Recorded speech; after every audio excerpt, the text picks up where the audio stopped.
So while I'm taking a break and breathing a little fresh air, I'll walk down here and I'll show you the Patina that I put on this car. It's last year sometime. I don't know, it might have been early in the spring. But if you look at it, and it's dusty, but this is just a much cleaner look than it was before I put it on there. Before I put it on there, it looked like dusty, dirty metal. It still looks like dusty, dirty metal, but it's like dusty, dirty metal that's been sealed so that it doesn't look like it would get you dirty when you touch it. And that is true. It used to be that this was just dirty and you touch it and it'd make you feel dirty, but it really did a great job of, just not ruining the look, but just preserving the look, I guess. And that's good. That's good for me. That's what I like. So, and you can see where I put it over cracked paint, all kind of, bad things.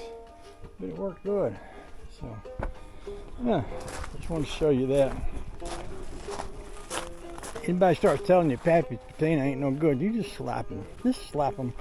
Just give them a good, just not a harmful, just a good wake you up slap. Just, remember back in the old days in the movies, they'd be some person be in the war and they'd be losing their nerve and they'd start bellowing and crying, and John Wayne, he'd just slap them.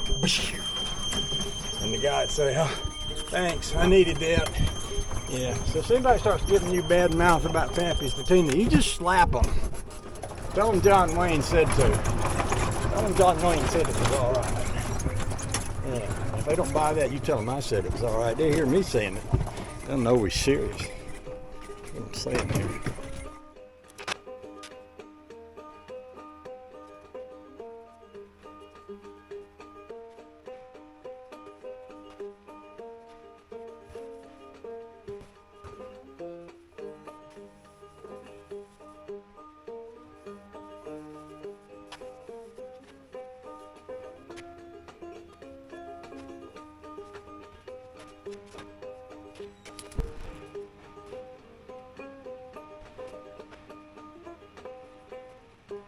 So I think I like the way it covers better using this brush than it does this sponge. I feel like this sponge is just leaving streaks on it. So I'm going to try doing this side over again with the sponge.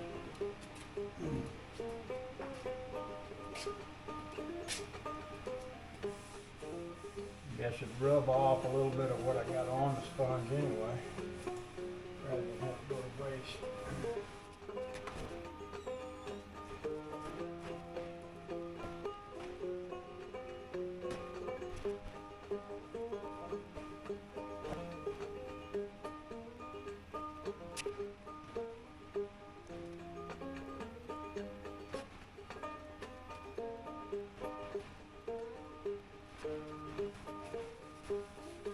So I'm getting some runs along the side. I'm pretty sure that's my fault because of the way I'm applying it some. You may need to slow down and think about it. Take a, I'm not sure what to do. See, when I put it on the rat rod, I didn't have to worry about runs or not getting the paint, the brush strokes just right because the car was so rough. This was turning out to be a little bit more challenge. So there might be something else I need to consider about this.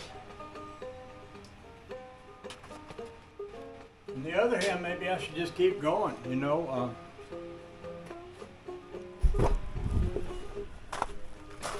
out here and breathe some free air while I'm talking about it.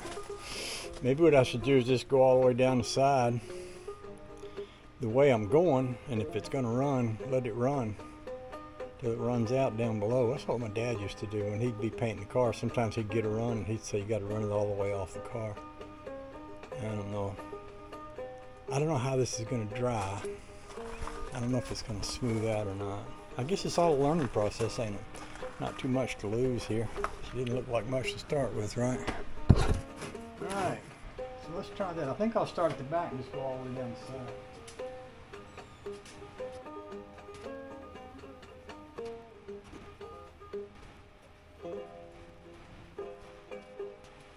mix up another batch. And just gonna take that big rag and kind of come all the way down the side, just like I did on top. I'll move the mixing table back here in the fresh air. One of the things I noticed is that stuff I put on the hood's already dry. I say dry, touch dry. So maybe I could go right back and put a second coat over that as it dries. I'm trying to avoid these fumes by a little bit.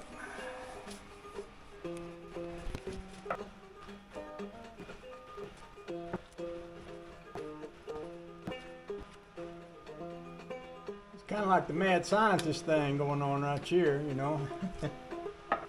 Alright, so what I'm going to do is mix this and then get this big rag and just see if I can go all the way up and down the side of the car. You know, I can see from here that front fender and that front hood, and it looks good. It looks like it needs another coat, but it looks good. And I think what I'm going to find is this stuff dries really quick so that I can come back and put another coat on it. And that might help smooth things out a lot. I don't know for sure, but you know, it's like I say, we're just learning as we go here. Maybe I'll sit you up on top of this acetone can where you can see down the side of the car as I work my way down the side of the car here. Maybe that'll work.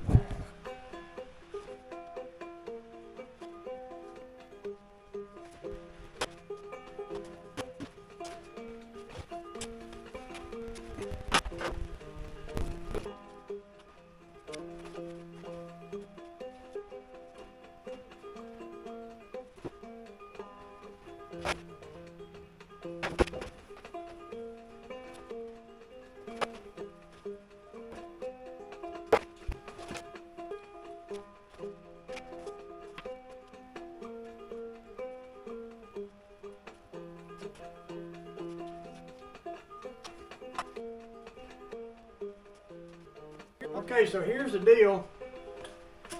There's places where it looks real good and places where it doesn't, and it really has to do with how I spread it on there. And I haven't done the best job of spreading it on there, but you can see in the spots where I got a pretty good bit on there, it's nice and shiny. I think I'm gonna have to let it dry and come back and reassess and think about what I've done so far. And I need to get out of these fumes anyway. I'm beginning to feel a little dizzy headed in here.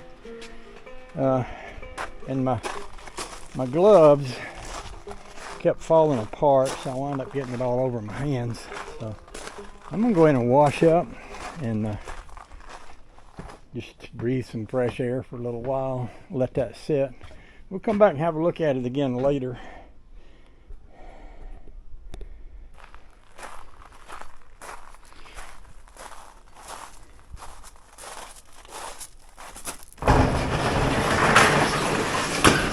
So I wasn't sure how good or bad this was going to look.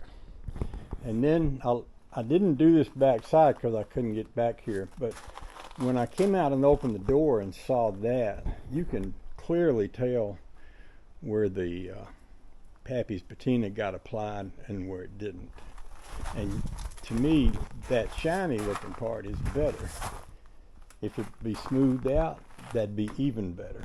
So along those lines, and one thing I notice about this stuff is it really dries quick.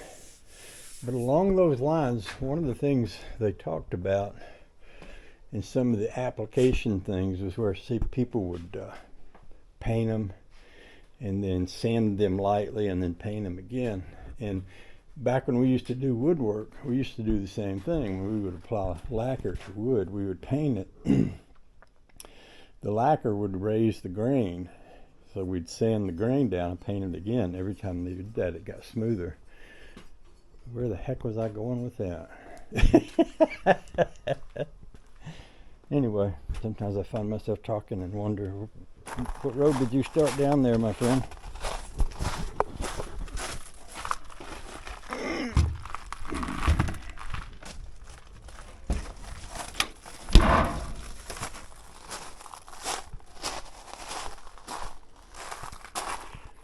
Amazing to me that that's dry. Oh yeah. And there's a lot that's still showing through. I can just really feel where a nice little fine grits in job on this, and then to reapply it, and to here on the hood I put it on quite thick. I think it looks pretty good there, although you can see the swirls in the grains. So if I can apply this without making those marks in it, it might drop pretty well. And I'm thinking about using the I used a little roller when I restored the Boston Whaler. I think I've got one right up here, but I was thinking I could put on like a light coat with the roller.